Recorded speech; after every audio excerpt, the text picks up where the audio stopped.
So the Diddy trial started on May 5th, and on May 12th they did their jury selection. And P. Diddy is currently being charged with sex trafficking, racketeering, conspiracy, and transportation to engage in prostitution. The court proceedings are open to the public, but it is not being televised. There's no camera phones, electronics, so a lot of news publications have been going every single day and listening to the trials and making notes and posting them online. There's even been YouTubers who have been attending the trial in person and making daily update videos. So they just wrapped up day 6 of the trials. It's May 19th today. But last week, they had Cassie Ventura, P. Diddy's ex-girlfriend, testify. And she testified for 4 days and was on the stand for almost 20 hours total. And I want to go over some of the testimony that she had last week and then talk about what happened in today's trial. If you don't know who Cassie is, Cassie was a very talented singer. She was an actress. She was in Step Up 2. She was my first biracial crush. And she's also P. Diddy's ex-girlfriend. Here's a recap of what Ventura said in court. The physical abuse allegations. Ventura said some of her arguments with Combs became violent.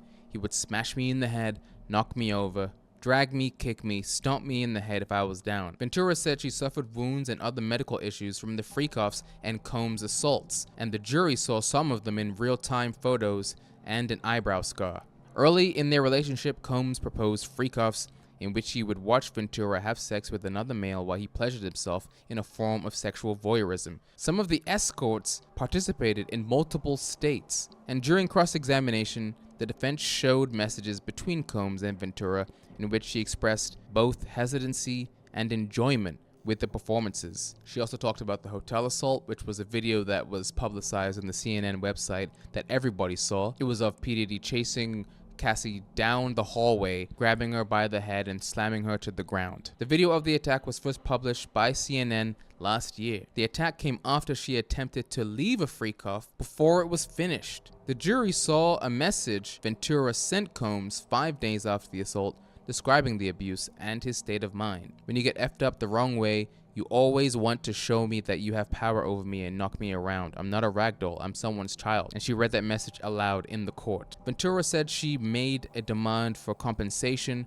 from the Intercontinental Hotel and expects to receive about $10 million from them. She also talks about the rape accusations. In 2018, Ventura went to a dinner with Combs in Malibu for what she thought was closure conversation, as she was dating her now husband at the time. Combs was playful and romantic at the dinner, she recalled, and then he drove her home. On the witness stand, Ventura paused for a long time before speaking next, and then he raped me in my living room, she said. The defense challenged her timeline during cross-examination. And then she talks about the drugs and depression. So Ventura testifies she took all kinds of drugs provided by Combs or his staff at the freak-offs as a way of dissociating and numbing herself. And in 2023, she was having horrible flashbacks and became suicidal. Ventura also said she underwent treatment for PTSD. So that was a summary of Cassie Ventura's testimony last week on the stand for 20 hours, and it lasted over 4 days. This week, however, I think the people that are going on the stand is going to be Cassie's mom, Cassie's ex-best friend. They also put Dawn Richard on the stand. She was a part of that TV show, Making the Band. I actually used to watch that show on MTV. Richards testifies she saw Combs attack Ventura in 2009. She said Combs came into the kitchen where they both were and tried to hit Ventura with a skillet. And after the altercation, Combs dragged Ventura by her hair upstairs. She said she heard glass breaking and yelling. She said she didn't report the abuse because she was afraid and was, quote, scared to do anything in fear of what that might mean for me too. And the next day, Richard said Combs asked her and another woman to come to his house, where she told them what they witnessed was passion and what lovers do, and told them it was in their best interest if they didn't say anything. After the 2009 incident in which she saw Sean Diddy Combs attack Cassie with a skillet, she frequently saw Combs being violent towards Cassie Ventura.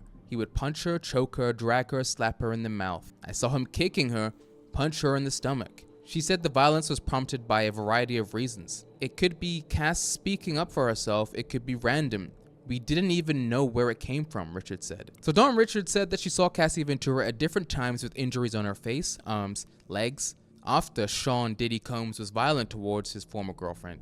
Ventura attempted to cover up the injuries with clothing, makeup, and sunglasses. Some members of Combs' security staff also witnessed Combs being violent towards Ventura. They wouldn't react. They wouldn't do anything, she said. So Cassie previously said that she was afraid that Diddy controlled her career, and that's why she never said anything and she never tried to leave him. And Dawn Richards said something very similar. She said Richards testified she heard Diddy discuss Ventura's career with her. During those conversations, Combs would sometimes turn violent towards Ventura, but he'd usually say Ventura's career would progress on his timeline. Quote, "I own you. When I'm ready for you, you'll do." Dawn Richards testified that she often saw Diddy Combs taking drugs, including weed, ketamine, cocaine, and she didn't see him take opiates. The drugs were delivered to the studio by a man she called One Stop, and Combs kept the drugs in a Louis Vuitton toiletry bag. Richard also saw Combs frequently carrying a handgun.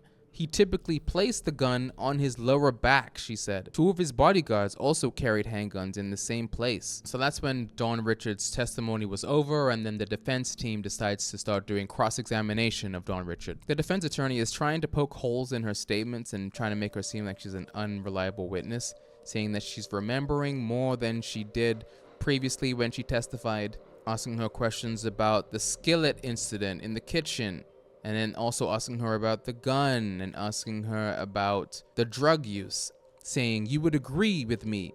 As time progresses, your story changes." To which Richard replied yes, adding that as time has progressed, she has remembered more because it was a long time ago. At this time, the U.S. attorney starts doing a redirect after the cross-examination from the defense attorney, and they're just going back looking at the old Making the Band reality series that she was a part of. And then Dawn Richards' testimony is complete. And now it's time for Cassie's former longtime friend, Carrie Morgan, to be called to the stand. And Morgan is the 6th witness to testify. So Carrie Morgan said that she was best friends with Cassie between 2001 and 2018, but they currently don't speak.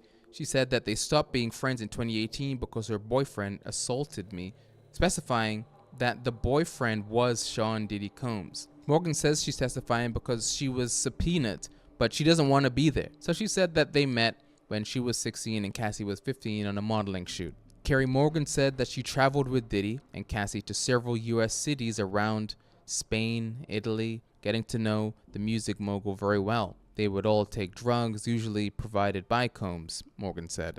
As she got to know him, Morgan testified that she learned Combs had mood swings. He would get aggressive and upset, often yelling at Ventura. Morgan heard Combs criticize Ventura's appearance, how she behaved, and who she talked to. Combs would call Ventura repeatedly until she answered him. Morgan said sometimes he'd call 50 times in a row. Carrie Morgan testified she saw Diddy assault Cassie on 2 occasions, adding that Combs hit Ventura, pulled her hair, kicked her, and pushed her. Morgan testified Combs was not intoxicated or high during these times. Morgan said she asked one of Combs' security guards to intervene, but he responded that he wasn't going to do anything. They're really establishing a pattern of violence, because more of the testimony goes into more of the abuse that Cassie had suffered. Like in 2013, when Diddy assaulted Cassie in Jamaica, Diddy dragged her by the hair down the hallway for about 10 feet. And she also talks about how she had a conversation with one of Diddy's assistants and sent her a photo of a detective's business card, trying to encourage them to go to the police. Morgan testified that she encouraged Cassie to speak to the police that day. She had never called law enforcement when Combs was violent because Ventura didn't want her to. And this was after the 2016 hotel incident. Carrie Morgan said that Cassie told her she couldn't leave Diddy because he controlled everything. And this is when their friendship ended, because Carrie Morgan testified that Sean Combs assaulted her in Cassie's apartment in 2018. Combs let himself into the apartment while Ventura was in the bathroom. He came up behind me, choked me, and then boomeranged a wooden hanger at her head. And then she testified that she had finger marks on her neck. Morgan said she gathered her belongings and left, telling an assistant, "He's going crazy like he's lost it." The assistant just shrugged. Morgan testified that she was planning on filing a lawsuit after the 2018 assault, but didn't. She said she met up with Ventura about a month after the incident, and Ventura told her she would be receiving $30,000 from Diddy Combs. At this meeting, Ventura told Morgan that she was over-exaggerating, and Morgan said she signed a non-disclosure agreement that day and testified that she hasn't spoken with Ventura since. At this point, they break for lunch, and then the defense starts their cross-examination. And this is when Morgan testifies that Diddy was jealous when Cassie started talking to actor Michael B. Jordan. So the whole point of the testimony with Dawn Richards and the ex-friend was to show how Cassie was being controlled by Diddy. And if the jury sees that, they will believe the claims of sex trafficking. It all goes back to sex trafficking. And we already heard from Cassie Ventura that she was a recording artist that had signed a contract with Combs and then ultimately became a sex worker.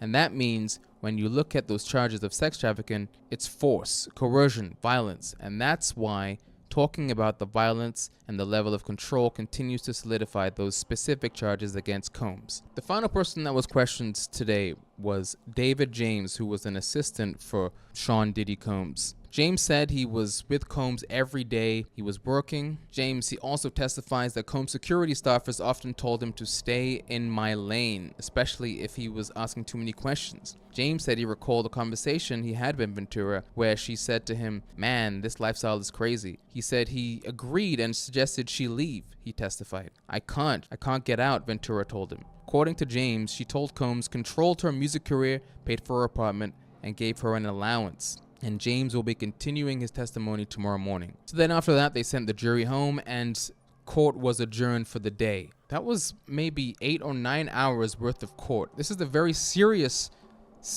trial that's happening. There are a lot of good YouTubers that are following along on a daily basis. Rotten Mango is one of them, who does a podcast on the situation, and also she has a YouTube channel. I just wanted to go through today's trial because it had Dawn Richard, who was part of Danity Kane, which was a group that I used to listen to. And I also wanted to recap Cassie's testimony from last week and also hear from Cassie's ex-best friend. Seeing and listening to everything that's happening in the trial, it really makes you realize that Diddy is quite done.